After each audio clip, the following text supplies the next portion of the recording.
Well, good afternoon. I got a chance to read a little bit more from our book. We're on page 51.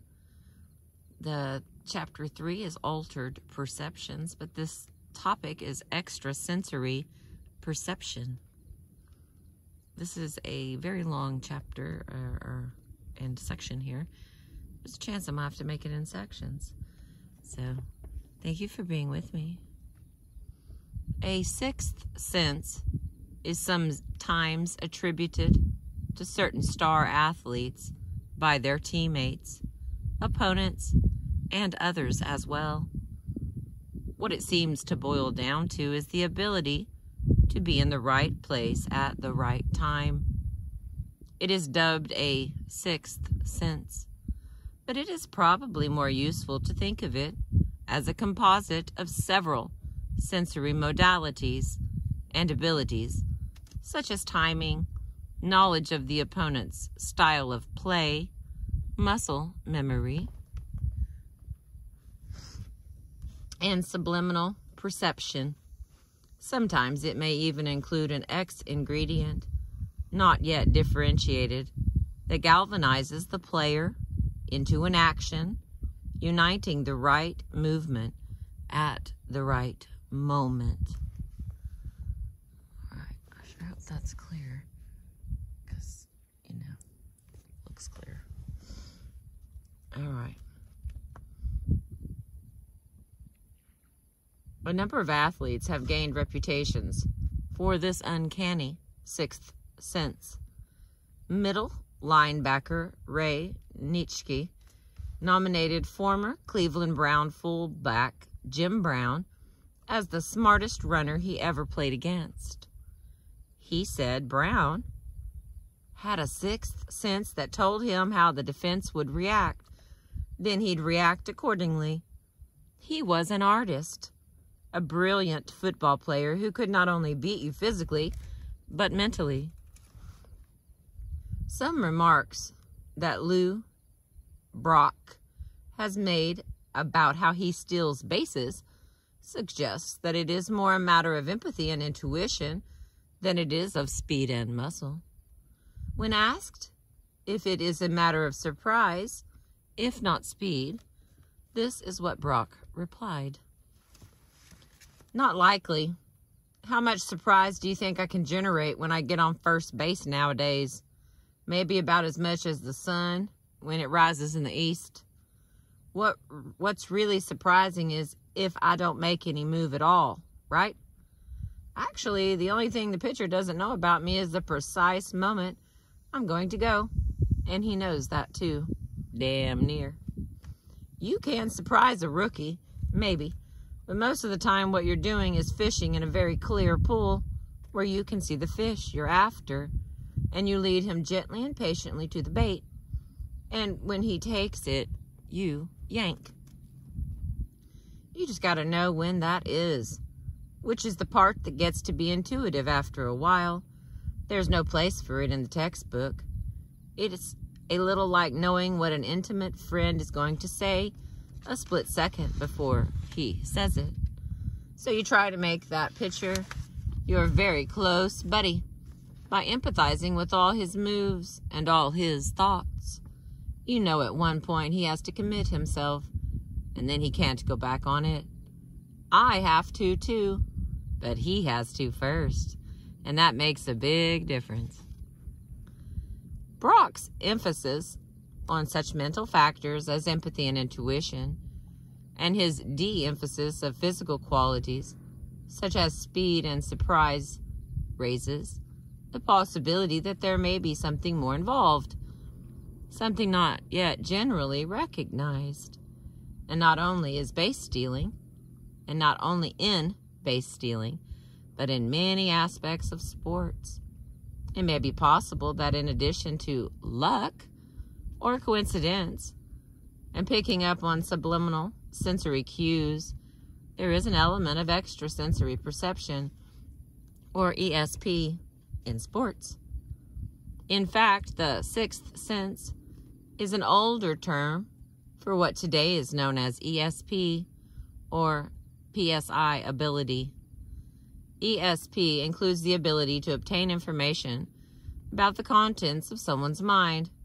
This form of ESP is known as telepathy, and the ability to obtain information directly from events themselves, clairvoyance. There is also ESP of the future, or precognition. It's starting to get hot. Woo!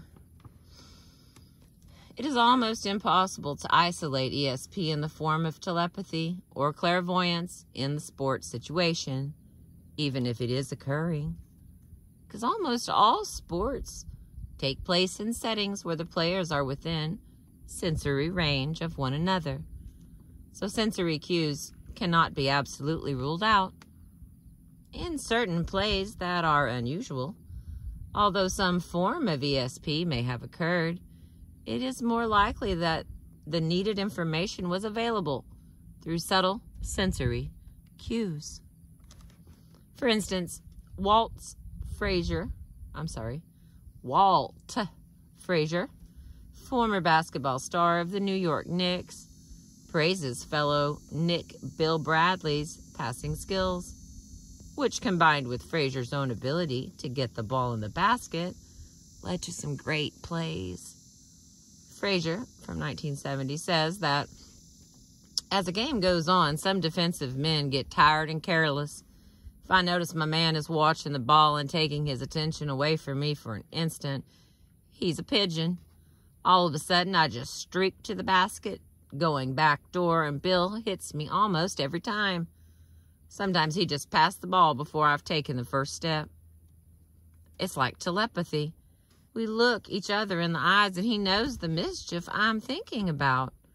But as long as they can look each other in the eye, sensory cues cannot be ruled out, even if they were neither deliberately given nor consciously received. It is like telepathy, but we can't say that it actually is.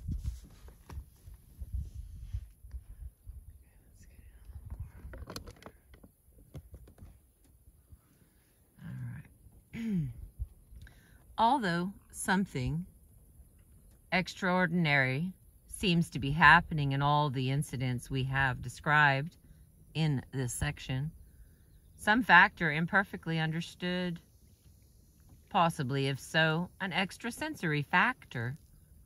It is involved in a matrix of sensory factors that prevents us from definitely saying ESP is occurring. There are other incidents, however, in which it seems more likely that ESP is involved. Flyer Jackie Cochran reports that on one occasion, when her friend and fellow pilot Amelia Earhart was visiting her, they tried to see if Mrs.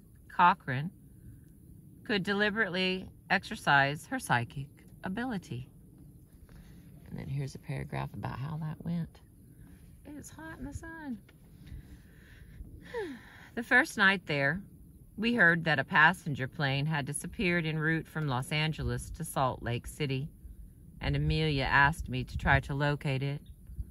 We sat together for about 2 hours, during which I gave names of various mountain peaks and the locations of roads and transmission lines, and even a pile of telephone poles up in the mountains near Salt Lake City.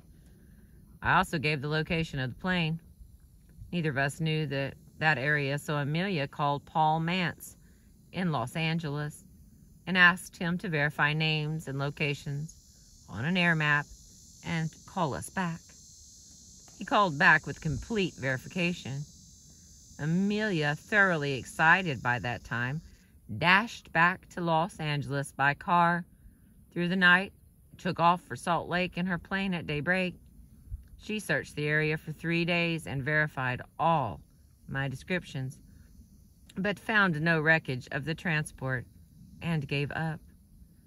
Next spring, when the snow on the mountain had melted, the wreckage of that plane was found within 2 miles of where, on the night it went down, I said it was. A few weeks later, Amelia called me from Los Angeles with the news that a transport airliner en route to Los Angeles had gone down somewhere on the last leg of the flight, would I try to give her the location. Within an hour, I called her back and told her exactly where the plane was, which way it was pointing down the mountainside, and the condition of the occupants as between the dead, the injured, and the safe. The plane was located promptly just where I said it would be. All my information proved correct. Before Amelia Earhart made her ill-fated flight, Miss Cochran had several disturbing hunches about it. She mistrusted the navigator's ability and supplied her friend with a bright-colored kite in case she was forced down, as well as fish hooks, lines, and a knife with blades for many uses. When Miss Earhart made a preliminary solo flight, Miss Cochran had told her husband that one of the plane's engines had caught fire, but that it was being put out with little damage. The fire was reported later by the news media. Then the report came that Miss Earhart's plane was missing. And here's that report, I guess, or a special paragraph. With all this ability and preliminary work with Amelia, why didn't I locate her when she went down? The answer is that I did, or at least I think I did, but can never prove it one way or the other.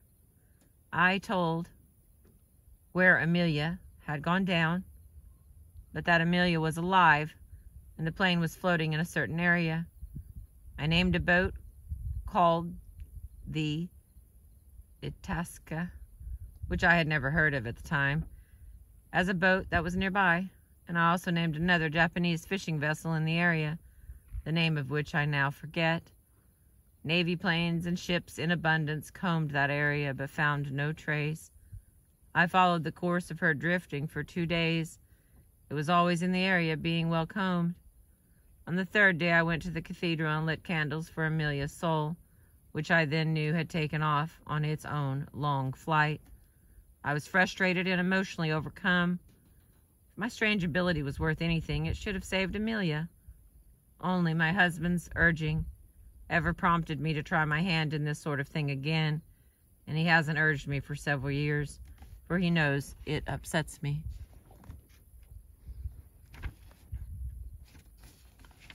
I'm going to take a break right there, and then we'll continue on page 54 with the story about John Fairfax, who rode across the Atlantic. Thank you for being with me. I appreciate you.